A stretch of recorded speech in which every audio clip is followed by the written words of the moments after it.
atmosfera. Pode se assentar. A paz do Senhor, queridas irmãs. Que alegria estar aqui com vocês. O meu nome é Helena e é uma alegria muito grande estar participando com vocês da Florescer Conference. Florescer. Florescer. É tempo de romper mesmo. O Senhor quer nos fazer atravessar. E pós-pandemia e os últimos acontecimentos que a gente tem assistido no Brasil e no mundo, a gente identifica rapidamente que estamos numa tempestade. Estamos em uma tempestade. Mas é uma tempestade com propósito, né? Oh, gente, é tão bom a gente pertencer, como diz a canção, né? Como é bom poder pertencer a um Deus de amor. Como é bom poder confiar em sua fidelidade. Eu descanso em ti. Eu espero em ti. Eu te adoro.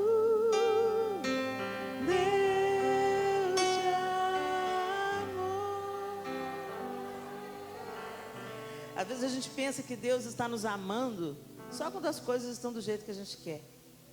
Só quando as coisas estão funcionando e tudo está fluindo do jeito que a gente quer, e Deus está nos amando. Não tem nada a ver com isso, gente. Nós, como pais, quantas mães nós temos aqui? Deixa eu ver. Às vezes você está amando o seu filho, sendo dura com ele. Às vezes você está amando o seu filho quando você dá limites a ele. Você não vai ver o seu filho brincando com um copo de veneno e vai achar, ai que lindo, filho. Você vai tomar o copo de veneno. Mas na hora que você tomar o copo de veneno, na cabeça dele, você está privando ele da alegria. Não é assim? Pois é, com a gente também não é diferente não. Às vezes Deus está nos livrando do que a gente não sabe, que é mortal.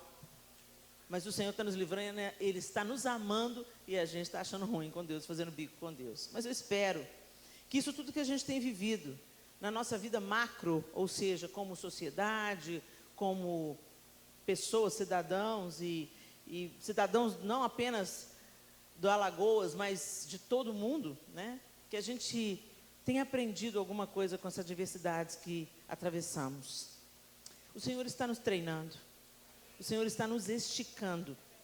E para quem começa a malhar aí, sabe do que eu estou falando, né? A gente não gosta de fazer exercício não, porque dói. Mas é isso que vai fortalecer o músculo.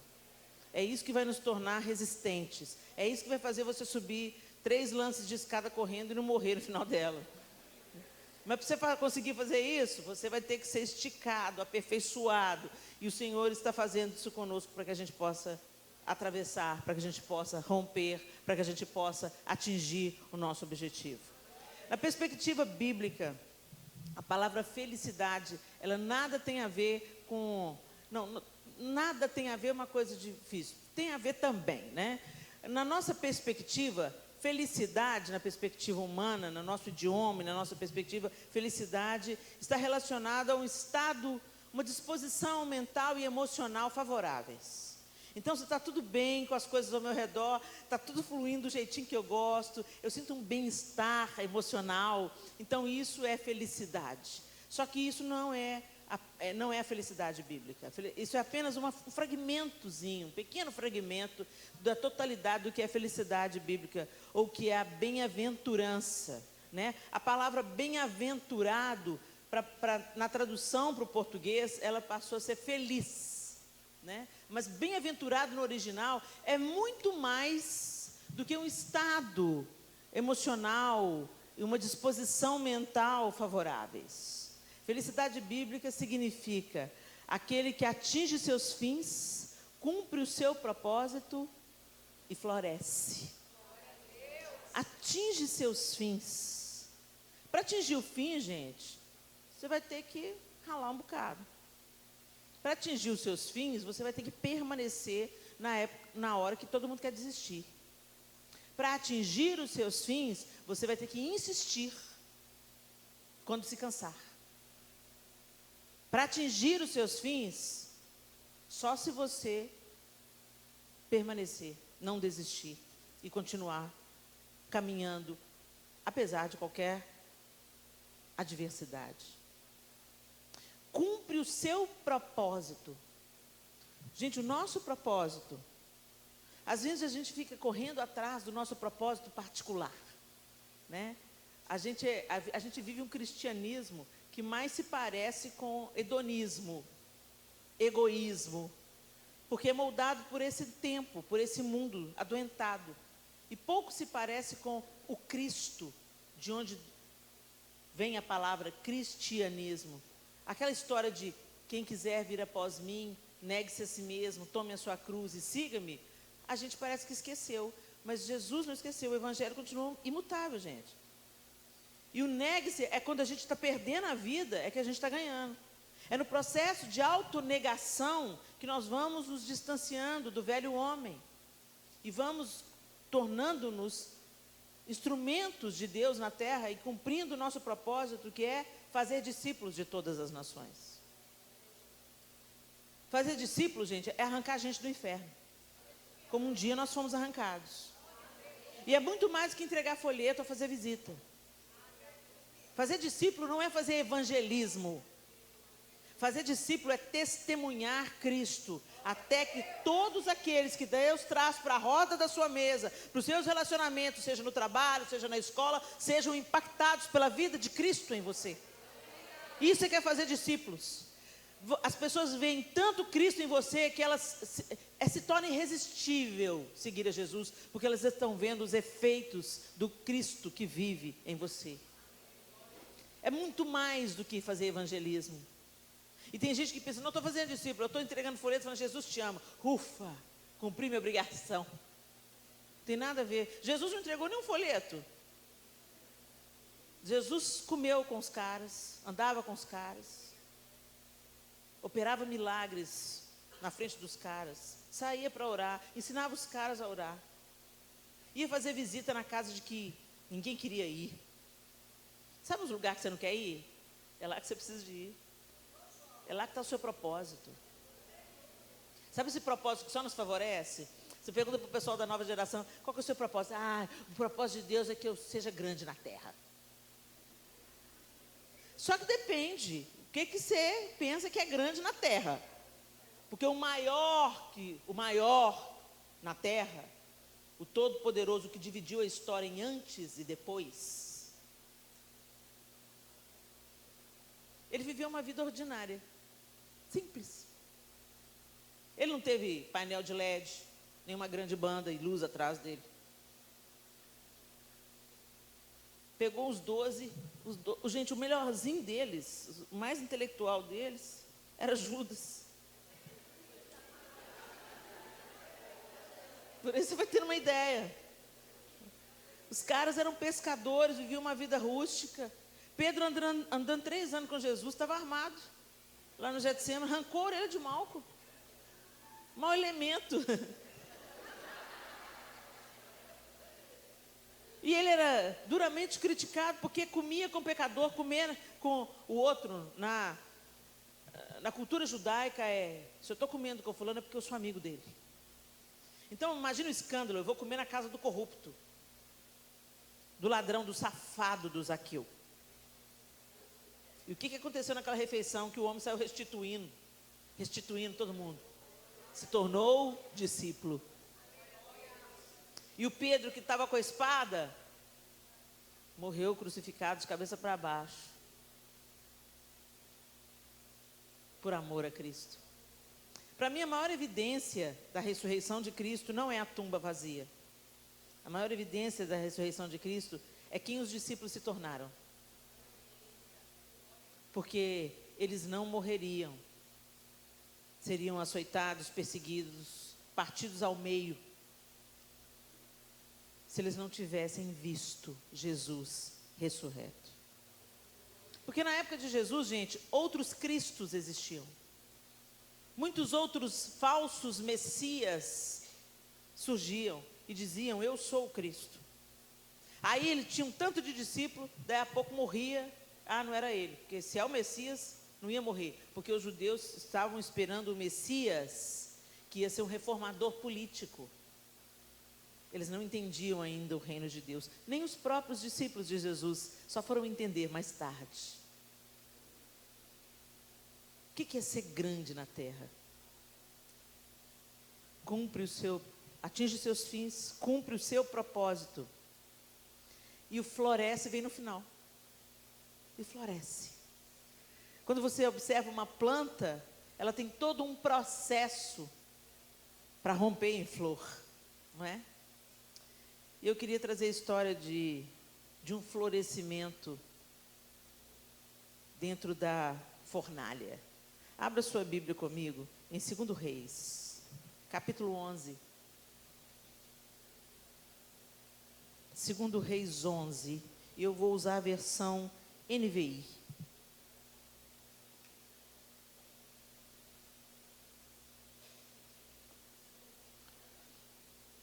A palavra de Deus diz assim em 2 Reis, capítulo 11, a partir do verso 1. Quando Atalia, mãe de Acasias, soube que seu filho estava morto, mandou matar toda a família real. Mas Jeoseba, filha do rei Jeorão e irmã de Acasias, pegou Joás, um dos filhos do rei que iam ser assassinados, e o colocou num quarto com a sua ama, para escondê-lo de Atalia. Assim, ele não foi morto. 6 anos ele ficou escondido com ela no templo do Senhor, enquanto Atalia governava o país. No 7º ano, o sacerdote Joiada mandou chamar à sua presença no templo do Senhor os líderes dos batalhões de 100, dos cários e dos guardas, e fez um acordo com eles no templo do Senhor com juramento. Depois lhes mostrou o filho do rei e lhes ordenou: vocês vão fazer o seguinte: quando entrarem de serviço no sábado, uma companhia ficará de guarda no palácio real, outra na porta de Zur, a terceira na porta que fica atrás das outras companhias. Elas montarão guarda no templo por turnos. As outras 2 companhias, que normalmente não estão de serviço no sábado, ficarão de guarda no templo para proteger o rei. Posicionem-se ao redor do rei, de armas na mão. Matem todo o que se aproximar de suas fileiras. Acompanhem o rei aonde quer que ele for. Os líderes dos batalhões de 100 fizeram como o sacerdote Joiada havia ordenado. Cada um levou seus soldados, tanto os que estavam entrando em serviço no sábado, como os que estavam saindo ao sacerdote Joiada. Então ele deu aos líderes dos batalhões de 100 as lanças e os escudos que haviam pertencido ao rei Davi e que estavam no templo do Senhor. Os guardas, todos armados, posicionaram-se em volta do rei, junto do altar e em torno do templo, desde o lado sul até o lado norte do templo. Depois, Joiada trouxe para fora Joás, o filho do rei, colocou nele a coroa e lhe entregou uma cópia da aliança. Então o proclamaram rei, ungindo-o, e o povo aplaudia e gritava: viva o rei! Quando Atalia ouviu o barulho dos guardas e do povo, foi ao templo do Senhor, onde estava o povo, e onde ela viu o rei em pé, junto à coluna, conforme o costume. Os oficiais e os tocadores de corneta estavam ao lado do rei, e todo o povo se alegrava ao som das cornetas. Então Atalia rasgou suas vestes e gritou: traição! Traição! O sacerdote Joiada ordenou aos líderes dos batalhões de 100 que estavam no comando das tropas: levem-na para fora, por entre as fileiras, e matem a espada quem a seguir. Pois o sacerdote dissera: ela não será morta no templo do Senhor. Então eles a prenderam e a levaram ao lugar onde os cavalos entraram no terreno do palácio e lá a mataram. E Joiada fez uma aliança entre o Senhor, o rei e o povo, para que fossem o povo do Senhor. Também fez um acordo entre o rei e o povo. Depois todo o povo foi ao templo de Baal e o derrubou. Despedaçaram os altares e os ídolos e mataram Matã, sacerdote de Baal, em frente dos altares. A seguir, o sacerdote Joiada colocou guardas no templo do Senhor. Levou consigo os líderes dos batalhões de 100 cários, os guardas e todo o povo, e juntos conduziram o rei ao templo, do templo ao palácio, passando pela porta da guarda. E todo o povo se alegrou, e a cidade acalmou-se, depois que Atalia foi morta à espada no palácio. Joás tinha 7 anos de idade, quando começou a reinar. É tão interessante essa história, gente, porque protagonistas dessa história, embora o rei protegido aqui foi Joás, e Joás, mais tarde, você vai lendo a história e vai vendo que ele se tornou um homem, um rei segundo o coração de Deus. Agora, um detalhe interessante, gente. Atalia era um filhote de cobra, né? Era no modelo ali de Jezabel, uma mulher terrível, e Atalia assassina sua própria família. Assassina os seus próprios descendentes para que ela reinasse. Olha que o nível de adoentamento de uma mulher. Gente, mulher é uma mão de obra poderosa. Se Deus não usar, o diabo não vai desperdiçar a mão de obra. Então não pense você, mulher, que você vai ficar em cima do muro. Você pode até pensar, mas se lembra, em cima do muro é território do inferno. Quem está em cima do muro já tomou sua decisão. Porque o Senhor exige posicionamento. Então, quando nós não nos posicionamos em Deus, todo o nosso potencial de influência não será desperdiçado. Haja visto que onde tem uma mulher tola, uma mulher insensata, ela tem o poder de derrubar a sua própria casa. Uma vez eu encontrei com uma mulher muito chateada com o livro de Provérbios. A gente já é tão oprimida, tão perseguida. Esse tempo é tão difícil para a mulher já sofre tanto. E a Bíblia ainda fala, que a mulher sábia edifica a sua casa, mas a tola destrói o homem. Gente, deixa eu te contar uma coisa, cada um no seu quadrado. A mulher tem um poder de influência. Quando tem uma mulher com TPM em casa, a casa inteira sabe. É ou não é? Quando a gente está azeda a casa toda. O tempo fecha. Quando tem uma mulher fofoqueira, ela estraga o ambiente todo. Quando tem uma mulher irada, boca frouxa, barraqueira. Vocês reconhecem esses termos aqui? Pois é. Quando tem uma mulher, gente, ela bota para quebrar. Todo escândalo de igreja tem uma mulher envolvida.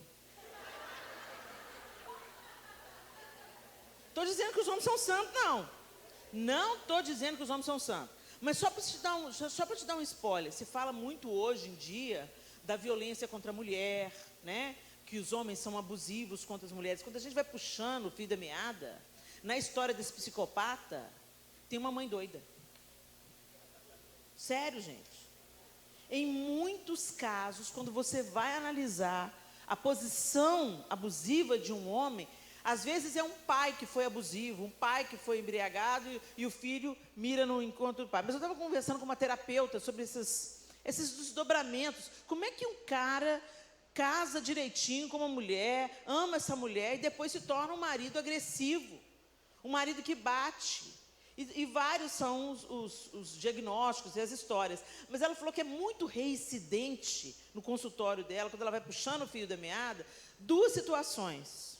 Uma situação é desse filho, desse homem, ter sido maltratado pela mãe, ou por uma irmã mais velha. Uma figura feminina se tornou abusiva na vida dele. Então é aquela irmã que, sabe, gente, se você é irmã mais velha, você sabe o que eu estou falando, né? Então, judia do menino, você fala mal do menino, você dá uns petelecos no menino, e a mãe fica sempre do lado da filha. Sabe como? É uma figura abusiva, a mãe preferiu a filha, empoderou a filha, deixou o menino para lá. Então tem uma raiva reprimida que vai ser derramada em cima de outra mulher. Ou outro caso muito reincidente. Gente, eu não estou falando que é só isso não, tá bom? Não estou falando que é só isso não, tem vários casos e tal. Eu estou falando que eu conversei com uma terapeuta e um caso reincidente. Esses 2 exemplos, eles reincidem em várias histórias, em vários momentos. O outro caso é, o pai foi abusivo com a mãe. E a mãe fez do filho o depositário da sua dor. Então, a mãe conta para o filho o sofrimento. A mãe faz do filho o seu conselheiro. E ele cresce vendo a mãe sendo abusada, maltratada. Às vezes, não apenas... às vezes a gente pensa que violência é só bater, né, gente? Não, também tem a violência verbal e uma série de coisas. E aí, o menino foi assistindo isso. De repente, ele toma um pé, defende a mãe, o pai sai de cena, some daqui, você não vai fazer isso com a minha mãe e tal. Mas quando ele se casa, daí a pouco, ele começa a repetir as mesmas atitudes do pai. Por quê? E eu falei para ela, mas por quê? Não era para ser o contrário? Não era para ele pensar, meu pai fez a minha mãe sofrer e eu não vou fazer a minha mulher sofrer? Ela falou assim, pois é, Helena, esse é o caminho natural. Mas o caminho da doença é o caminho de, inconscientemente, ele pensar, se a minha mãe não foi feliz, a minha mulher também não pode ser. Olha que piração, gente. É claro que não é um processo consciente, é um processo do inconsciente. Se a minha mãe, a mulher mais importante na minha vida, não foi feliz, por que a minha mulher vai ser? Olha o nível de adoentamento que a gente está vivendo nesse tempo. E tudo isso, gente, que a gente está citando aqui, e muitas outras histórias que não cabem nesse momento, tem tudo a ver com o distanciamento do homem de Deus. O homem foi criado para amar a mulher, para proteger a mulher, para promovê-la, para encorajá-la. E a mulher para apoiar e respeitar o seu companheiro. Não era para ser um duelo, era para ser um dueto. Não era para ser uma disputa por poder, era para ser um promovendo a autoridade do outro. E dentro desse ambiente saudável, a próxima geração ser fundada. Quando você se casa, não é só para você ser feliz não, minha linda. Você se casa para construir a continuidade de uma sociedade saudável. Se a gente, homens e mulheres, pensassem dessa maneira, e não fossem egoístas, em apenas pensar a felicidade como uma disposição emocional favorável, mas entendendo que na construção da felicidade nós também temos dias difíceis e que a gente tem que permanecer firme nos dias difíceis e não fugir da batalha, a sociedade seria diferente. Hoje nós estamos vivendo o fruto da relativização dos relacionamentos humanos e da banalização do casamento, que é uma instituição divina. Então, todas as vezes que a gente se afasta do projeto original, do projeto de Deus, a gente paga uma conta muito alta. E não só na nossa vida privada, mas a sociedade sofre os efeitos disso. E eu quero te dizer, mulher, Deus te criou com poder de influência. Impressionante. Por isso que a gente tem mais palavras que os homens. Não é para fofocar. É para ensinar, para instruir, para encorajar, para edificar. Para trazer assuntos importantes de serem falados à baila. Para ensinar as meninas que elas podem ser lindas, poderosas e construir muitas coisas. Porque elas são mulheres. Mas que elas devem respeito aos homens. Porque os homens precisam se sentir respeitados. E ensinar aos filhos homens que as mulheres podem estar peladas, que isso não tira a dignidade dela, que ela não merece ser abusada, nem estuprada, nem violada de nenhuma outra forma, porque ela é feita de uma maneira assombrosa, maravilhosa, pelas mãos do próprio Deus. Mulheres receberam mais palavras, porque a gente é que ensina. Quem é que repete com o menino 300 vezes? Já escovou o dente? Já lavou a mão?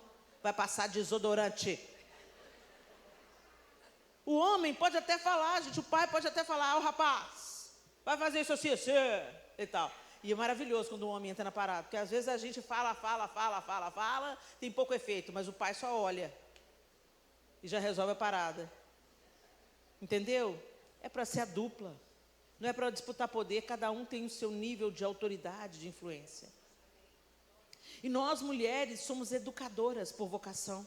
O maior número das professoras são mulheres. No ensino fundamental, na educação infantil, no ensino fundamental, a grande maioria são mulheres.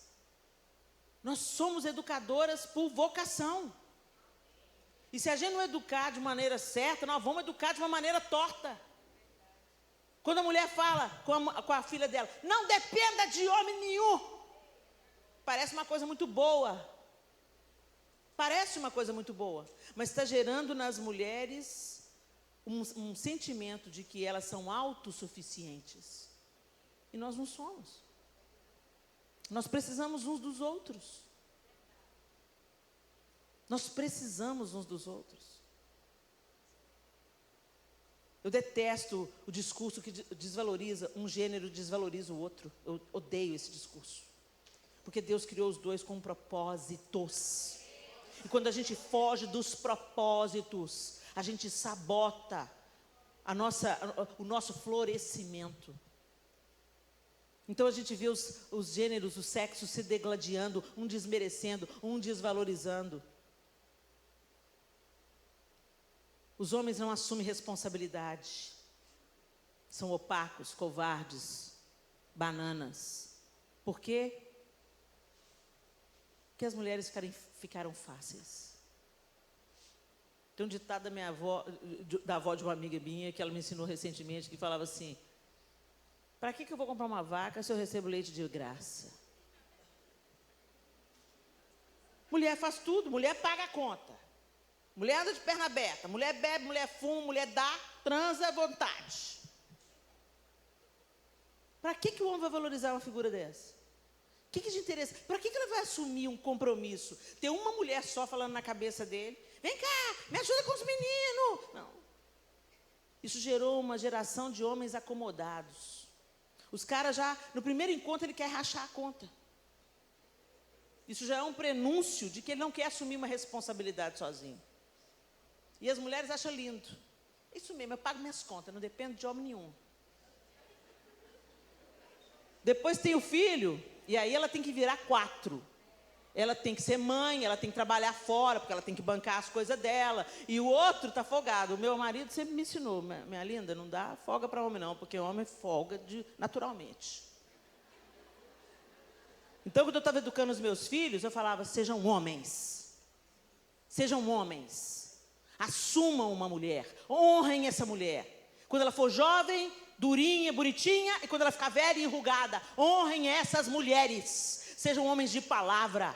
Não traiam suas esposas. Se vocês traírem as esposas, vocês vão se ver comigo.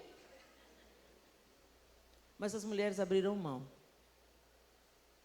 Isso não aconteceu com Jeoseba. A Thalia era doida.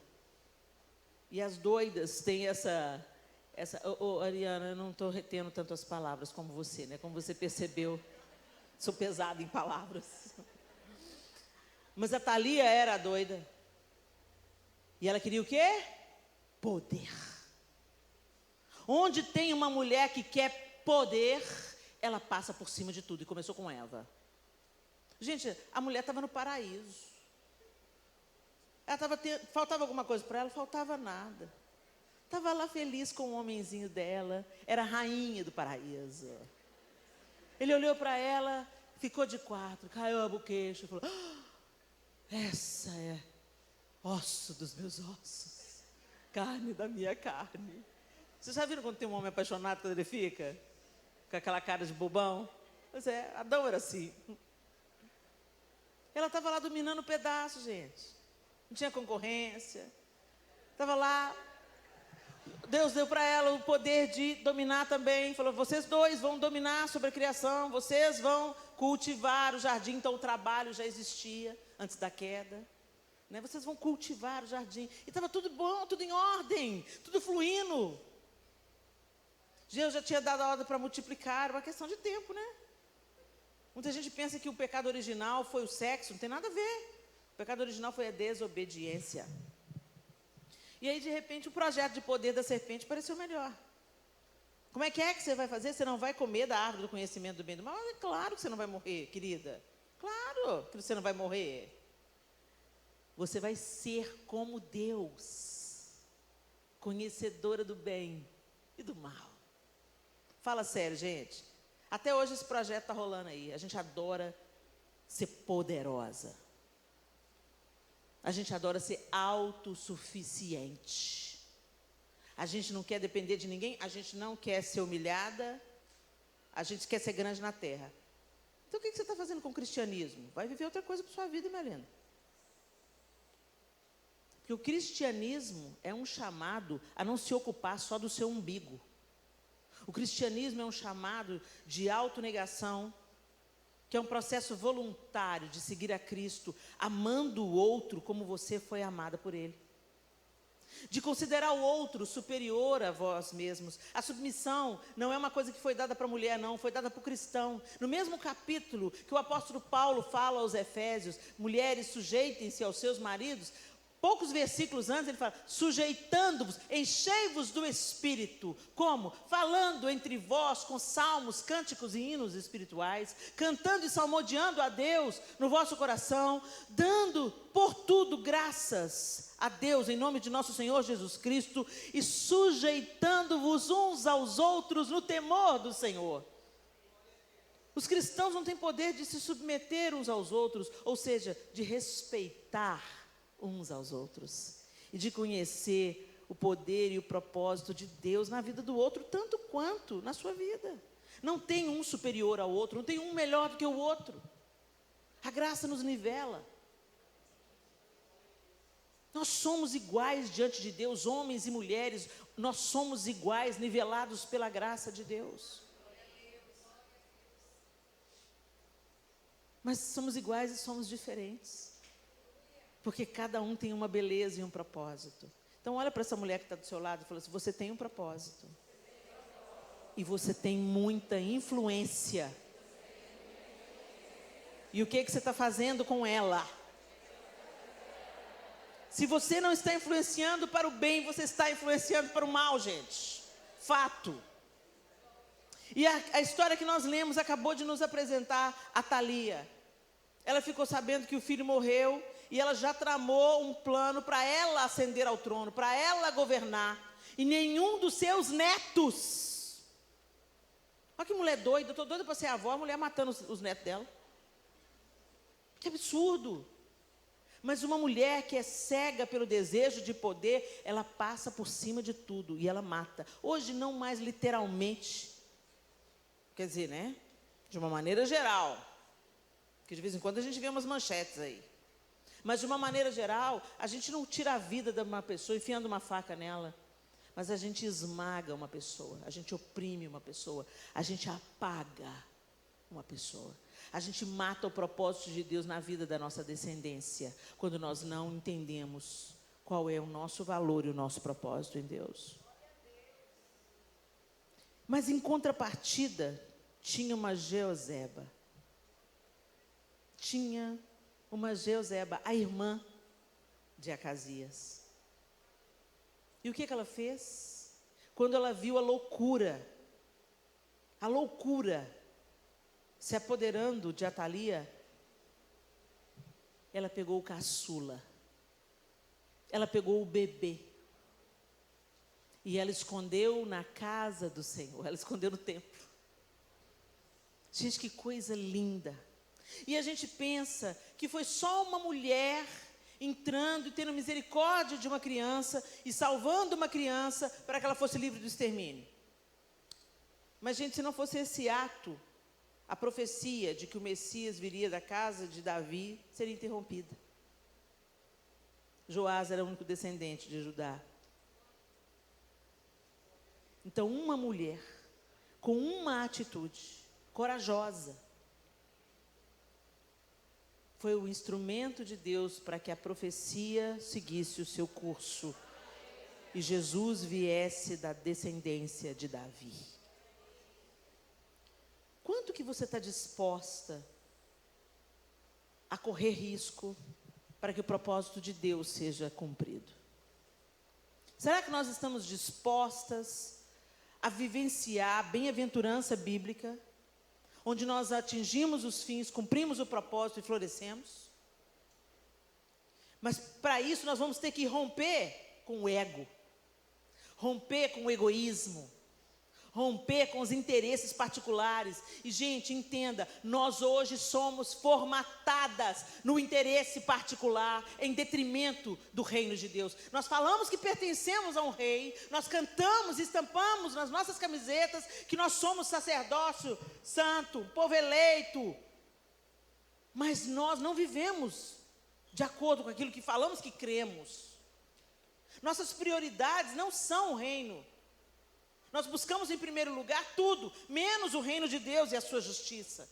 Porque frequentar uma igreja, gente, frequentar uma reunião, gostar do ambiente da igreja é fácil. A igreja é um lugar gostoso da gente estar, tem música boa, tem boas canções, tem bons músicos, tem uma palavra temperada. E às vezes você sai toda encorajada, depois de uma palavra da Ariana dessa, vai lá, muda a sua batalha, muda o nome da sua batalha, o Senhor é com você. Quem não gosta de ouvir isso? Mas a parte que me cabe nesse latifúndio é te chamar para a real. Minha linda, nós esperamos que Jesus volte. Deixa eu trazer a sua memória aqui, qual que é a esperança cristã? A esperança cristã é que o Senhor vai se assentar no trono e Ele vai ajustar todas as coisas. Toda ânsia que nós temos de justiça, toda ânsia que nós temos de ordem, de beleza, de arte, de riqueza, tudo aquilo que a gente sonha, ver as nações desfrutando de paz, de segurança. Sabe o sonho americano? Por que as pessoas querem ir para os Estados Unidos? Porque você chega lá, as casas não tem arame farpado. Na verdade, em alguns bairros não tem nem muro. Meu irmão mora lá há 20 anos. O bairro que ele mora não tem muro. As casas são separadas por cercas vivas, planta. E você quer correr no parque? Você pode correr no parque às 10 horas da noite.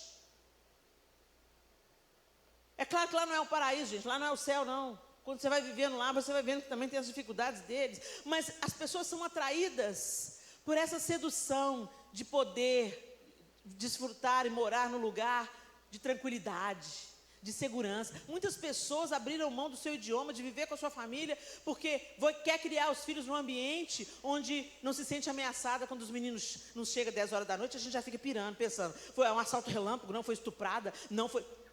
Cabeça de mãe no Brasil, bomba. E toda essa sede que a gente tem de belo, de ordem, de justo, é o Senhor que vai fazer.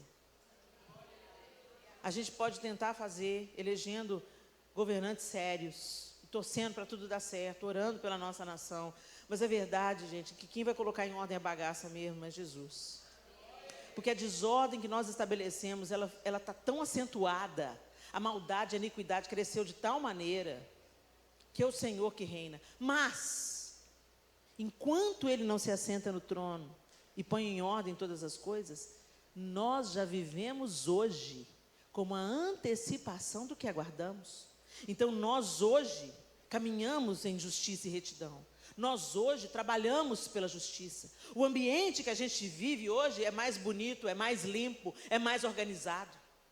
Nós falamos a verdade, nós honramos os compromissos. Deveria ser assim. Nós já vivemos sob o reino de Jesus hoje. Ele já reina sobre nós hoje. Por isso que nós clamamos, venha a nós o teu reino, porque é isso que está reinando aqui dentro de mim, que já está mudando a minha casa, que já está curando o meu casamento, que já está restaurando o meu coração. Eu quero que se expanda para o mundo inteiro, eu quero que o inferno seja saqueado, eu quero que as pessoas experimentem o Senhor. Então, foi se construindo um sistema que promove o egoísmo.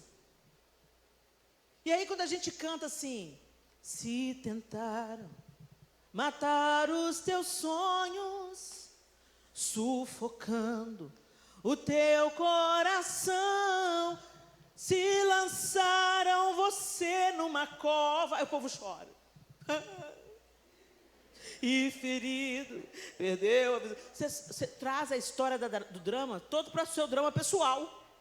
Você já pensa que a pessoa que te traiu, no líder que não te deu o cargo, na amiga do louvor que puxou o seu tapete, no cara do som que abaixa o seu microfone, no líder de célula que não te deixa dar a palavra, sabe como? No seu pai que abandonou sua mãe, no marido que te largou. Você pensa só no seu mundo. Mas o que está falando? Nos seus sonhos, né? Você pensa no seu sonho. Qual que é o seu sonho? O sonho da casa própria, o sonho do carro novo, o sonho do diploma, do pós-toque. Não estou falando que é errado sonhar isso não, mas você está sonhando isso para quê? É para a glória de Deus? Você quer uma casa própria para acolher mais pessoas? Você quer um carro maior para ir visitar o povo e levar os missionários?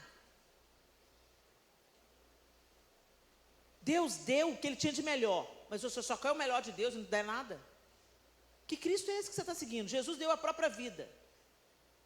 Na hora da gente dar oferta, a gente cata as moedas no fundo do bolso. Na época que você estava no mundo, pagava R$700 para ir num show. Aí vem para o congresso e cobra R$20, que absurdo, de graça receber e de graça dar. Aí lembra que lê a Bíblia. Só que leu mal, né? Porque no mesmo texto que fala de graça receber, de graça dar, fala assim, digno é o trabalhador do seu salário. Jesus fala com os discípulos, vocês não vão vender profecia, vocês não vão vender cura. Você não cobra por uma cura, que quem faz sou eu, é o meu poder que opera em você. Você recebeu isso de graça.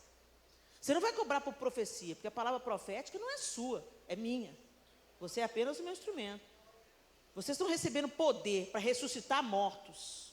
Vocês estão recebendo poder para curar os enfermos, para entregar a profecia, mas vocês não vão cobrar por isso. Porque de graça vocês receberam, de graça vocês vão dar. Mas vocês não precisam de levar outra túnica, nem bolsa, nem dinheiro. Porque digno é o trabalhador do seu salário. Onde vocês forem, vocês vão ser acolhidos e cuidados. Mas a pessoa só, você entendeu? Serra a Bíblia para caber no seu interesse. Não é nada sobre Bíblia, não é nada sobre trabalhador do salário, não é nada sobre de graça receber, de graça dar. É você que é miserável mesmo, é pão duro. Você investiu no show do YouTube, mas não investe na conferência da sua igreja. Não manda dinheiro para missionário. Na hora da oferta missionária, os caras estão lá dando sangue para Jesus ser conhecido no Afeganistão. Aí você cata no canto da bolsa. Eu vou dar uma oferta missionária, R$10, aleluia. Vou fazer uma escova no cabelo, 70. Gente, o nosso coração ou está no reino ou não está. E a canção fala que os sonhos de Deus jamais vão morrer. Os seus têm que morrer. Os seus têm que morrer para dar lugar ao sonho de Deus. Porque o sonho de Deus jamais vai ser frustrado.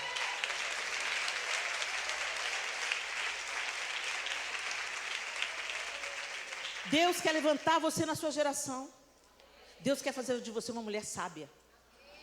Deus quer fazer de você aquela que é como uma árvore frondosa, debaixo dos quais as pessoas vêm buscar aconchego, sombra, alimento.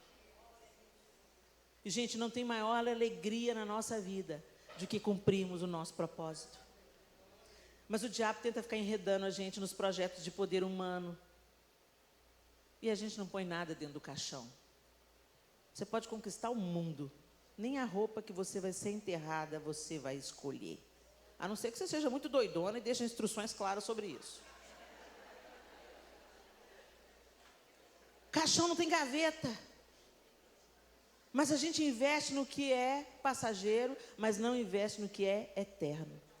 Uma vida que foi restaurada por causa do seu testemunho, por causa do tempo investido.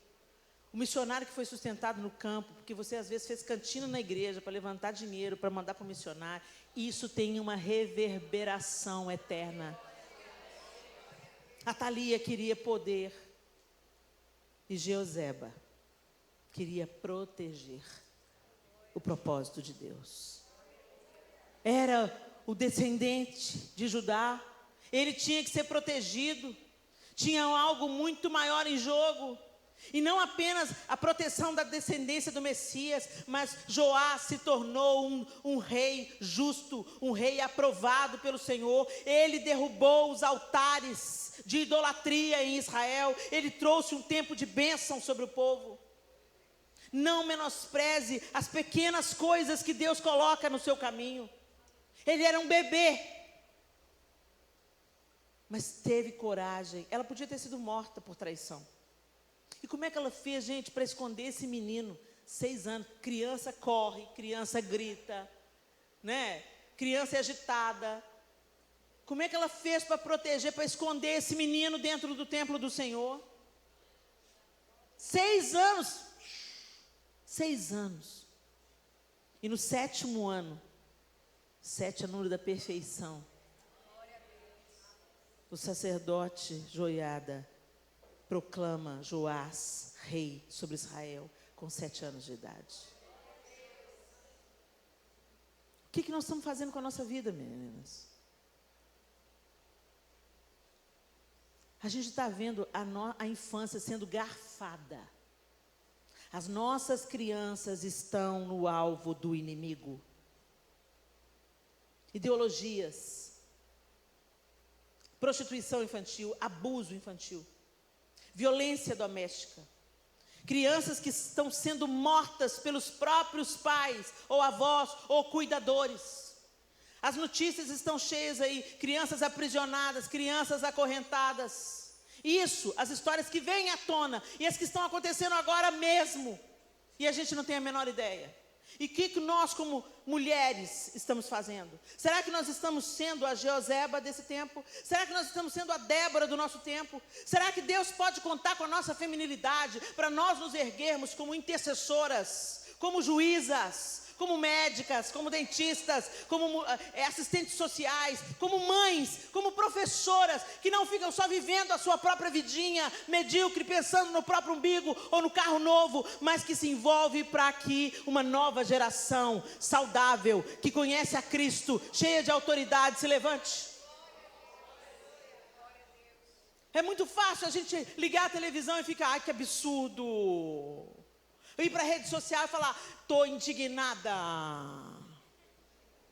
Indignada ficou eu, há um tempo atrás, que a gente viu aquela menina, aquele caso horroroso que aconteceu um pouco antes da pandemia, de uma menina de 8 anos, se eu não estou enganada, que foi estuprada, engravidou. E aí teve que fazer um aborto. Você se lembra dessa história medonha?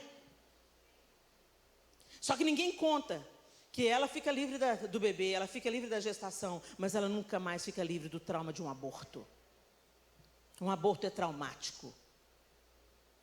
Ninguém fala na parte ruim do aborto. Ninguém fala no estrago que pode causar no corpo de uma mulher. Ninguém fala que essa mulher que faz um aborto pode morrer, mesmo quando é feito numa clínica decentemente. Ninguém fala que uma mulher que faz um aborto fica marcada psicologicamente pro resto da vida. Ninguém fala. É mais fácil falar para ela fazer um aborto do que falar para ela, não transe. Ou coloca um DIU. Usa camisinha. É mais fácil falar, faz um aborto como se fosse uma opção. Um método anticoncepcional.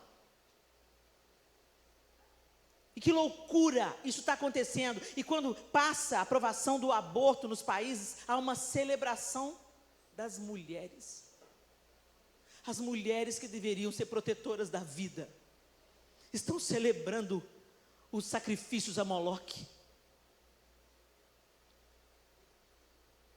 Ah, Helena, é questão de saúde pública. Não, é questão de fazer discípulos. Se a gente não estivesse falhando em fazer discípulos, a gente não teria que estar tendo que combater o aborto. É uma sociedade tão hipócrita, porque promove o aborto, mas também promove a erotização. Aí eu vi uma menina de 8 anos em cima de um carro de som, mesma idade, mais nova, 6 anos de idade. 6 anos de idade. Poucas semanas depois daquele caso horroroso, que uma menina de 8 anos foi violentada e ainda teve que fazer um aborto. Uma menina de 6, em cima de um carro, dançando essas músicas nojentas, pornográficas, e um tanto de adulto em volta, sem tomar nenhuma atitude. Ninguém zelando pela proteção daquela criança. Um homem com uma ereção, olhando a criança, o outro filmando o bumbum da menininha, e todo mundo achando lindo. Aí eu postei, detesto postar essas coisas, minhas redes sociais não são para fazer um outdoor da impiedade, mas o propósito era chocar. Eu fiquei tão indignada que eu postei e deixei postado por 6 horas. E aí choveu de comentário. Isso é um absurdo. Onde estão os pais dessa menina? Quem está o responsável por ela? Ela está sendo exposta, ela está sendo explorada. Isso é exploração sexual infantil. Essa criança tem que ser protegida. Todo mundo indignado com o discurso certo. Nós estávamos promovendo uma conferência de mulheres online, pela Visão Mundial, com o tema Ternura se aprende em casa, ensinando o papel da mulher na proteção da infância. E aí eu peguei aquele gancho e fiz uma convocação. A inscrição era gratuita. E era online. Teve mais de 10 mil comentários, só comentários. As visualizações eu perdi de vista. Só de comentário teve 10 mil. Quantas pessoas foram para a conferência? 561 pessoas. Então é muito fácil a gente falar que está indignado. O que Deus vai permitir para a gente se posicionar? O que vai precisar de acontecer na sua casa, na sua família, para você acordar e começar a lutar para defender a infância, para proteger o propósito de Deus, para fazer avançar o reino de Deus? Eu não estou falando de grandes projetos, não, gente. Estou falando de cuidar de uma criança. Ajudar uma mãe em dificuldade. É muito fácil a gente falar para a menina, não faz o aborto. Mas sai do seu...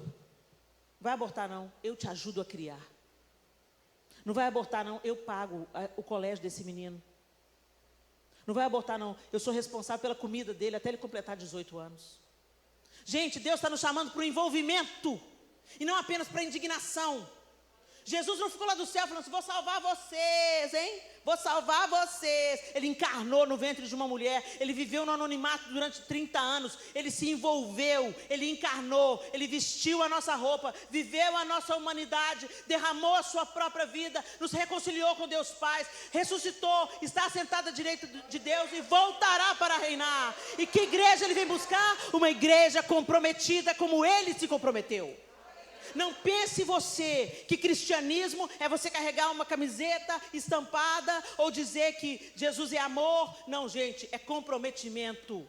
Jeoseba se comprometeu. Ela colocou a vida dela em risco. E ela trouxe para dentro da casa dela. Ela era esposa de Joiada. Ela trouxe a criança para dentro da casa dela. Tem um tanto de crente indignado porque os casais gays estão adotando crianças. Que bom que eles estão adotando. Porque ninguém adota, né? A gente quer um bebê de olhos azuis e branco. E as crianças que estão lá. Gente, meu coração está queimando. Sei o que Deus vai fazer comigo, não. Mas meu coração está queimando. Porque ninguém quer adotar um menino de 14, de 13 anos. Mas eles existem. E tem tantas mulheres de Deus, mulheres de Deus, que não têm filhos. A madre está cerrada. Eu conheço umas 5 mulheres, bonitas, saudáveis, de boa condição, não têm filhos. Será que Deus é mau, que não quer que ela tenha filhos e só? Ou será que Deus está falando, tem muitos que precisam do seu amor? E esse amor pode ser direcionado. Eu adotei vocês, por que vocês não podem adotar alguém? Nós somos adotados. Vocês entenderam, gente? Eu estou trazendo aqui uma conversa séria. E eu não estou falando só para vocês, não, gente. O meu ouvido é mais perto da minha boca. O meu chamado é feito das coisas que estão me inquietando e eu trago diante de vocês. Aquilo que Deus vai ministrando ao meu coração, eu trago e eu divido com vocês. Jeoseba se envolveu. E o resultado do envolvimento de Jeoseba é que uma mulher tirana e assassina foi removida do poder. Se os justos se calam e se omitem, o mal avança, o mal prospera. Então não espere do pastor, não espere do missionário, não espere do líder de louvor. Seja a noiva do Senhor, seja a solução, seja a resposta na sua rua, seja a resposta na sua família, seja a resposta na escola onde você leciona. Se cada uma de nós aqui cuidar de uma mulher quebrada ou de uma criança abandonada, nós vamos mudar a situação da nossa nação. Para de esperar do governo o que a igreja tem que fazer. Deus é que muda a história da nossa nação, gente. E Ele faz isso através da sua noiva. Ele se comprometeu e Ele está nos chamando a nos comprometer também. Ele deu sangue. E a igreja no Oriente Médio está dando também. E a gente está aqui nessa nossa meninice. Esse evangelho poliana, ai, que vida boa. O que Deus vai precisar de fazer para nos amadurecer? Eu tremo quando eu penso nisso. Porque onde a igreja mais prospera é na perseguição. É nos açoites, nas prisões. Que a gente escute o chamado de Deus na sua doce voz. E que Deus nos livre o Brasil do seu megafone. Que a gente se envolva. Você é mulher. Você tem poder de influência. Não interessa a sua idade. Você tem poder de influência.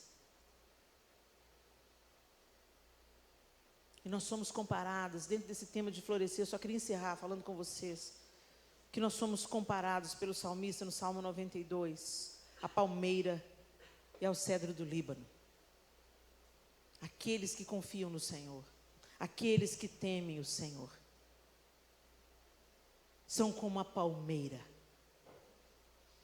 A palmeira, gente, tem raízes profundas. A raiz da palmeira pode chegar a 300 metros. A nossa vida cristã não é formada no coletivo, ela é formada na individualidade. Para a gente aprofundar a raiz, precisa de ter vida devocional. O que é devocional? Não é a hora que você lê a Bíblia. Vida devocional é uma vida devotada ao Senhor. Será que você é devota do Senhor?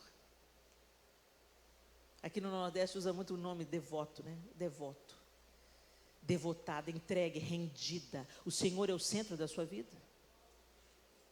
É nisso que consistem as nossas raízes. Quem tem intimidade com Deus é que aprofunda raízes. E a característica da palmeira é que ela não se quebra. Ela cresce na vertical. Ela dobra, mas suporta ventos de até 150 quilômetros por hora. Forte a bicha. E ela só floresce em ambientes quentes. Então se aqueça aí do fogo do Espírito. Esse negócio de frieza espiritual, sabe aquela vida meia boca, sabe? Não, gente, o Senhor, Ele vomita os mornos. Ele quer você aquecido na sua presença. E o cedro do Líbano, gente, que é a comparação que o salmista faz com aqueles que temem o Senhor, aqueles que esperam no Senhor. É uma árvore majestosa. Ela é encontrada na região da Síria, da Turquia, do Líbano. Ela vive centenas de anos. É símbolo de força e eternidade. A sua folhagem é perene, as folhas não caem. A sua madeira homogênea e aromática foi usada para toda sorte de construções dos navios, dos fenícios, né? Eles construíam embarcações com cedro do Líbano. O templo foi construído, o primeiro templo foi construído com cedro do Líbano. Os egípcios utilizavam a sua resina na prática de mumificação. Moisés aconselhava os sacerdotes judaicos a utilizar a casca do cedro para fazer a circuncisão. Vários reis da região, bem como de países distantes, procuravam a sua madeira para suas construções civis ou religiosas. A árvore é mencionada 75 vezes na Bíblia. Ela foi utilizada pelos romanos, pelos gregos, pelos assírios e pelos babilônios. Ela cresce devagar, mas de forma consistente. Gente, nos 3 primeiros anos, cresce 5 centímetros para cima da terra. 5 centímetros é isso aqui, ó. 3 anos.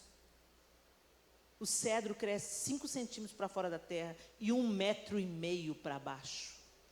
E quando ela atinge toda a sua força, ela tem 40 metros de altura e 14 metros de diâmetro. Uau! Quanto ao clima, o cedro do Líbano é pouco tolerante à sombra. Por isso prefere as posições onde existe o sol total. O sol da justiça incidindo sobre o Líbano, o cedro do Líbano. Nasce naturalmente onde existem pequenos aguaceiros no verão, sendo também muito tolerante à seca, à aridez. É a essas árvores que nós somos comparadas. Que você seja um cedro do Líbano. Que você floresça como a palmeira. Que você não viva apenas pensando no seu mundinho, mas busque em primeiro lugar o reino e a sua justiça. As demais coisas serão acrescentadas. Que vocês se levantem como Jael, como Débora.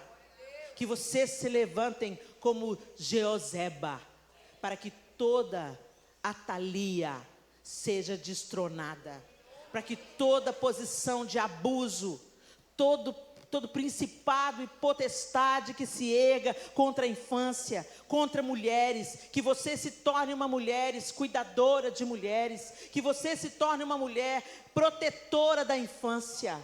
Sempre tem alguém perto precisando. Abra os seus olhos, incline o seu coração e faça a diferença. Jeozeba salvou um, e esse um fez toda a diferença. Não apenas na linhagem do Messias, mas também destronando os altares de Baal no meio de Israel. Que você seja Jeozeba nessa geração. Fique de pé no seu lugar. Feche os seus olhos. E eu queria que você fosse muito honesta com você. A minha palavra, gente, ela é extremamente desconfortável. Mas eu quero te tranquilizar, ela me desconforta também. Ela mexe comigo também. Eu não estou conformada em viver uma vidinha mais ou menos, não, gente. Eu quero viver a felicidade bíblica. Eu quero alcançar os meus fins. Eu quero cumprir o meu propósito. E eu quero florescer na presença daquele a quem eu amo e sirvo. Não se contente em comer as bolotas dos porcos. Elas parecem sedutoras para aqueles que têm fome, para aqueles que estão longe da casa do Pai. Frequentar a igreja não significa que você está na casa do Pai, gente. Tem muita gente desviada do Evangelho dentro da igreja, cumprindo todas as suas obrigações na igreja. Ofertante, dizimista. Relacionamento com Deus não se dá uma vez por semana. Relacionamento com Deus é 7 dias por semana, 24 horas por dia. Você vive para Ele. Na sua carreira, na sua profissão, no seu trabalho, no seu estudo, na sua tarefa doméstica, na sua maternidade, no seu casamento. Você é filha do Deus eterno. E onde uma filha do Deus eterno anda, tudo se faz novo, diferente. É luz brilhando, é sal temperando, é diferença sendo empreendida, é a influência feminina servindo ao reino de Deus, educando a próxima geração, amparando, cuidando. A gente fica olhando o que os outros não estão fazendo, criticando às vezes o que o outro começou a fazer. Para de olhar para a vida dos outros. Para de medir os pecados alheios. Combata os seus. Nós temos que combater o nosso próprio pecado, a nossa inveja, a nossa cobiça, a nossa antipatia, a nossa apatia, os nossos ranços, as coisinhas, os melindres. A gente tem que combater isso primeiro em nós. E a gente combate isso enquanto serve ao Rei. E pergunta: Senhor, qual é o meu propósito aqui nessa casa? Qual é o meu propósito aqui nessa escola? Qual é o meu propósito aqui nesse emprego? Seu emprego está ruim, minha linda, mas é lá que você está plantada, então floresça. É lá que você está plantada, floresça, até que Deus te transplante para outro lugar. Onde você está, dê fruto. Onde você está, floresça. Onde você está, faça a diferença. O cedro do Líbano resiste na seca. Você tem essa capacidade, se você se abastece no eterno. Na nossa força, gente, na nossa força a gente não vai longe, não. Mas o Senhor é a nossa força. O Senhor é a minha força. Ele faz os meus pés como os da corça. O Senhor, o soberano, faz andar em lugares altos. O Senhor é a sua força. Ele faz os seus pés como os da corça. O Senhor, o soberano, te faz andar em lugares altos. Ele te faz andar, ele te faz andar, ele te faz andar em lugares altos. Ele te faz andar, ele te faz andar, ele te faz andar em lugares altos, acima dos problemas, acima das tribulações, acima do pecado, acima das tentações, acima das minhas dores, acima das perseguições, acima deste mundo, acima das desilusões. Senhor, nos faz andar em lugares altos. Ajuda-nos, ó Deus. Quebra todo sofisma na nossa mente, todo entorpecimento nos nossos sentidos, que nos fazem nos ocupar e empreender energia naquilo que é passageiro, naquilo que é temporário. Senhor, nós queremos ter uma visão do que é eterno. E nós queremos, como a canção da Ludmilla ministrava sobre nós, Senhor, receber a cura, receber unção de ousadia, unção de conquista e unção de multiplicação. Vidas e mais vidas rendidas aos teus pés, pessoas sendo arrancadas do inferno, crianças sendo protegidas, casamentos sendo restaurados, mulheres sendo cuidadas. Ó Deus, em nome de Jesus, nos levanta, Senhor, nessa geração para fazer a diferença. Nos arranca, Senhor, do egoísmo, do hedonismo, do egocentrismo. Cura a nossa visão, restaura a nossa visão e nos faz sonhar os teus sonhos, Senhor, porque é no cumprimento do nosso propósito é que reside a nossa felicidade. Todos os outros poços são cisternas rotas,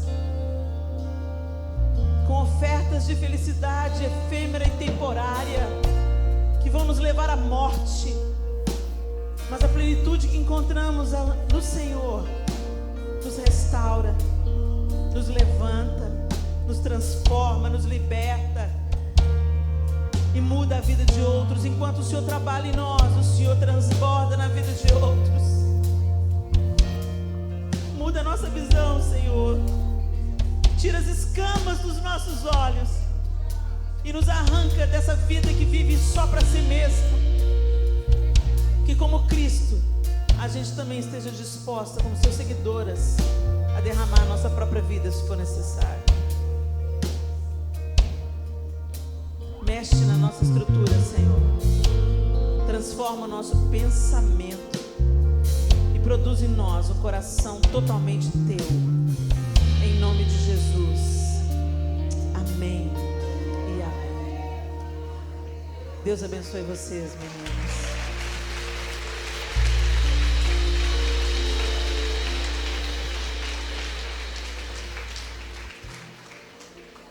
Você não sabe o poder de transformação que você tem. Quando Deus declarou sobre a nossa feminilidade, quando Ele foi criar a mulher, Ele não cria a mulher de segunda categoria.